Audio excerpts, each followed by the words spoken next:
Chapter 21, Three Good Things. On Thursday, I was sitting in Mr. Harding's classroom, munching on my pimento cheese sandwich, when he came over and threw a thick book down on my desk. "Look at the cover," he said. I flipped the book cover. Algebra 1 was written across the front in large letters. "Here's the deal," said Mr. Harding. His face was serious, but his eyes were shining. "You get to eat lunch in my classroom. In exchange, you have to spend 15 minutes every day doing math with me." Algebra was a high school math course. I was only in 7th grade. He read my mind. "Come on, Marley, you know 7th grade math is way too easy for you."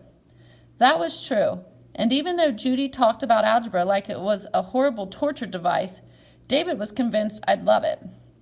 "Do you need to hear the speech I prepared about how we need girls like you to save us from the Soviets?" That's what my brother had said. "All those American satellites aren't going to invent themselves." Mr. Harding grinned at me, just like David did. Maybe I could talk. Mr. Harding was already on my list. Just 15 minutes a day, and it was only about math. "Okay," I said. "Really?" asked Mr. Harding. I nodded. Mr. Harding winked at me and opened the book. On Friday, I got some mail. 2 pieces, actually. The first was a postcard from Judy. It said, "Pine Bluff welcomes you" on one side, and on the other was written a short note. "Dear little sis, I hate it here. Granny burned the pot roast, the toast, and the scrambled eggs. The kids at school are mean. Please send a new pair of hose without holes. Lots of love, Judy." Mother also got a letter from Judy. Daddy kept trying to peek over her shoulder, but she kept turning away. "What does yours say?" Daddy asked me.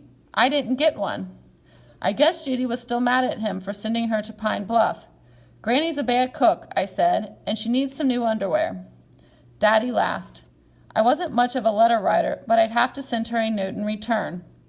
The other piece of mail was a flyer from the Women's Emergency Committee to open our schools. "What's this?" asked Daddy. "Miss Winthrop is a member," I explained. "She invited me to join." The flyer said Brotherhood Week at the top, and there were 4 little buildings drawn with the names of the 4 closed high schools on them: Central, Horace, Mann, Hall, and Tech. There was a quote beneath it that read, "The world is now too dangerous for anything but the truth, too small for anything but brotherhood." The post office box of the WEC was listed at the bottom. "Nice," said Daddy, and patted me on the back. Finally, it was Saturday, and I could call Liz. I waited until Mother and Daddy were busy in the backyard and then snuck into the kitchen to use the phone. I don't like using the phone. In real life, I can usually tell if I say the wrong thing. Someone might roll their eyes or look away. But on the phone, I don't have those clues. To make things even worse, we have a party line. That means we share one phone line with 2 of our neighbors. We each have our own ring. Ours is one short and one long. But if someone wants to be nosy, they can just pick up the receiver and listen right in. And it seemed like every time I tried to place a call, Mr. Haldson chose that exact moment to call his mother. So to deal with all those variables, I'd written out everything I was going to say on note cards.